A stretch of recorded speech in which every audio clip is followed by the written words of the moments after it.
qarzdorlarga, kredit olganlarga, o'zaro oldi berdilarini joyida hal qila olmayotganlarga, ishida qanaqangidir hayotida moliyaviy qanaqangidir tanqisliklarga duchor bo'lgan mu'minalarga eslatma. Payg'ambar sollallohu alayhi va sallam aytibdilar: Allohumma inni a'udhu bika minal hammi wal hazan va a'udhu bika minal ajzi wal kasal va a'udhu bika minal jubni wal bukhl va a'udhu bika min ghalabati dayn va qahri rijal. Buning ma'nosi: Allohim, sendan g'amdan va xafachilikdan panoh so'rayman.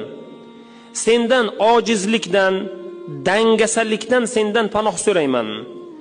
Sendan baxil bo'lib qolishlikdan, qo'rqoq bo'lib qolishlikdan panoh so'rayman. Sendan qarz menda g'olib kelishligi, ya'ni qarzdor bo'lishlikdan